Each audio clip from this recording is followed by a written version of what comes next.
La convocation du mois de Tishri. À quoi sont comparables les 30 jours qui précèdent Rosh Hashanah et qui permettent à l'homme de se repentir? Aux 30 jours de grâce que la Cour accorde au débiteur pour qu'il paye ses dettes et soit libéré de ses créanciers. Grâce à son amour pour Israël, son peuple, l'Éternel nous a fait grâce et nous a commandé de nous tourner vers lui chaque fois que nous avons péché.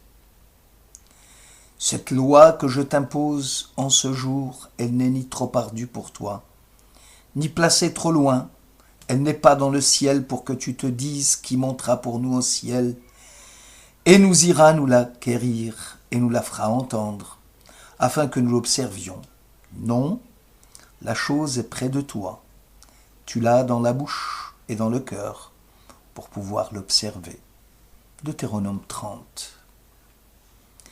Selon l'explication fournie par Maïmonide, ce texte nous parle de la Teshuvah, que l'on peut traduire par repentance, par le retour à Dieu, par la réponse de Dieu à celui qui la pratique parce qu'il veut obtenir la justice divine, celle qui est en même temps un jugement de miséricorde, parce que Teshuvah du verbe hébreu Shuva, qui veut dire retourner, revenir, retour à Dieu, un retour à l'alliance d'Abraham. Si la Teshuvah est près de moi, comment se fait-il que j'éprouve en tant qu'homme les plus grandes difficultés à revenir à Dieu? Comment comprendre que les repentants soient si peu nombreux? Probablement un grand nombre de pécheurs sont conscients de leurs fautes et que la repentance apporte le pardon à toutes les transgressions. Pourtant, loin d'abandonner le péché, ils sombrent dans l'iniquité, sans possibilité de la retrancher de leurs pensées. Le Deutéronome affirme que la Teshuvah, est près de toi. Apparemment, même si un homme a transgressé toute sa vie, s'il se repent à la fin, sa dépravation ne lui reste en rien reprochée. Le méchant, dit la Bible, ne tombera pas par sa méchanceté le jour où il s'en détournera. Ézéchiel au chapitre 1. Pour le grand malheur de l'homme, la Teshuvah connaît des blocages qui vont entraver l'action humaine.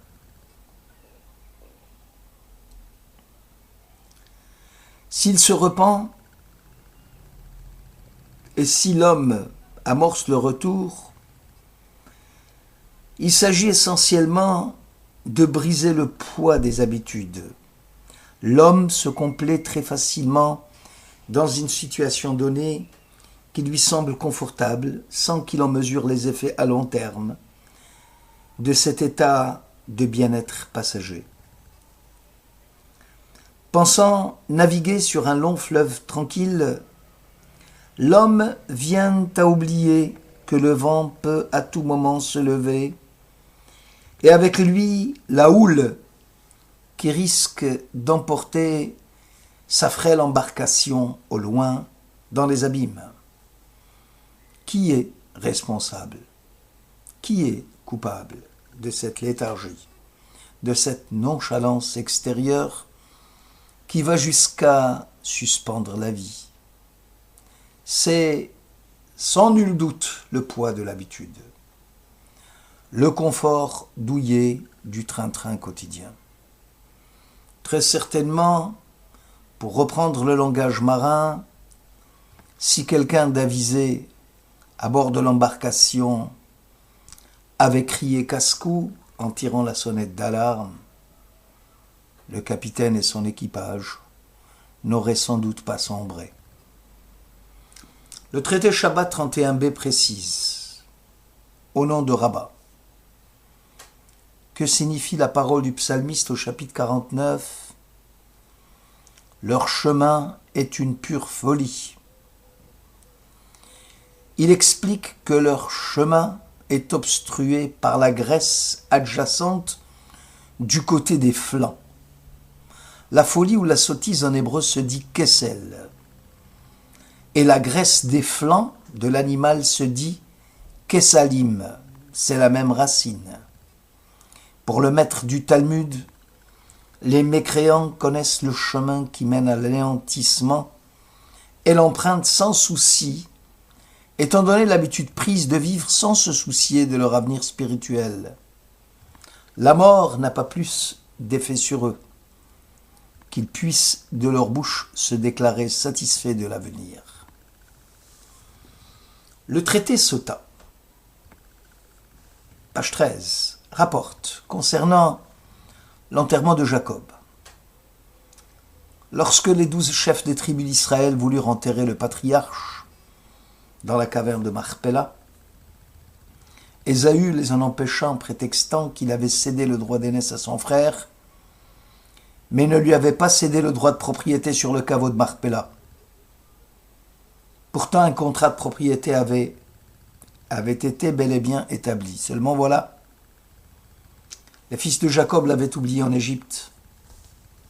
On décida alors de dépêcher Naphtali, comparé à la biche qui s'élance, pour aller chercher le contrat.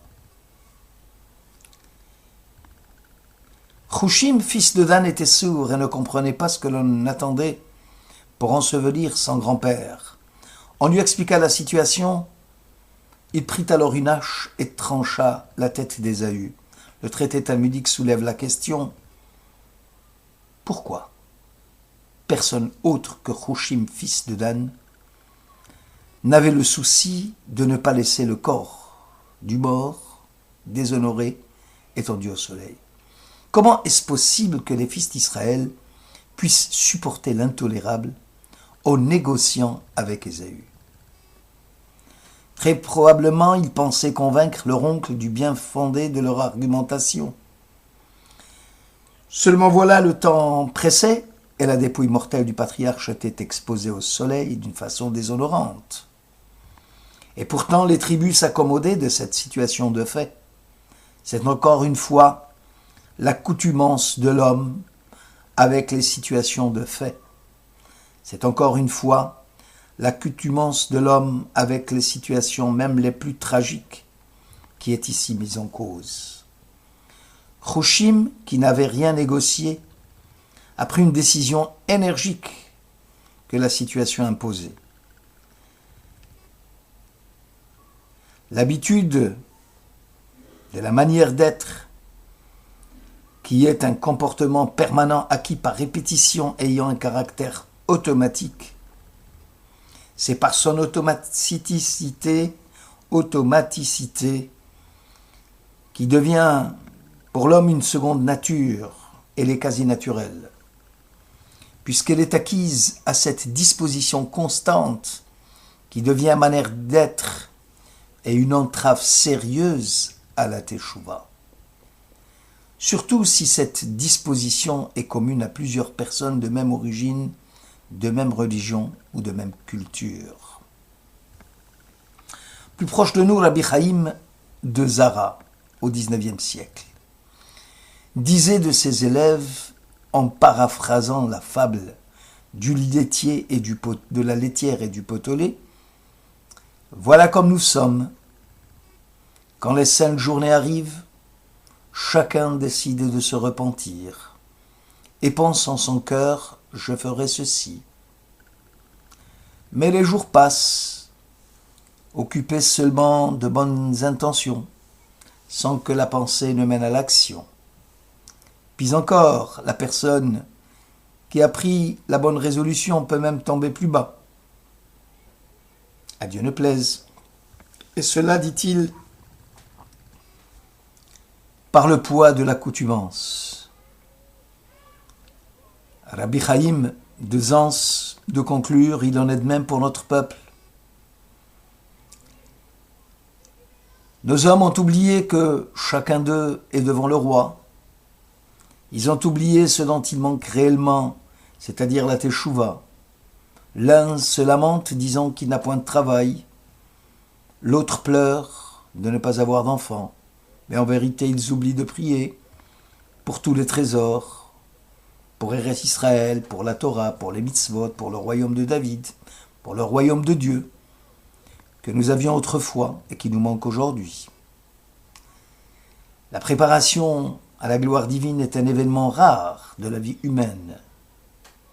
Nous avons oublié aussi de nous émerveiller. Nous ne répondons plus à la présence divine. La tragédie de chacun d'entre nous, de chaque homme, est de ternir le merveilleux par l'indifférence. La vie, pour nous, devient routine, c'est-à-dire une résistance au merveilleux. C'est ce que disait le Rabbi Chaim de Zans. Le Baal Shem Tov disait « Le monde déborde de résonances spirituelles et de secrets sublimes et merveilleux. Mais il suffit de placer la main devant les yeux pour que tout demeure caché.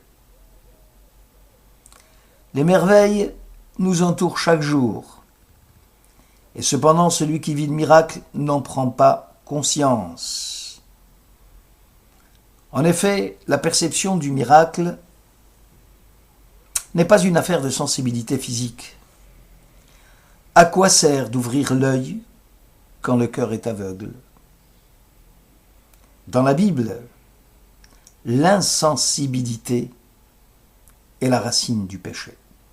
Cette idée s'exprime sous maintes formes.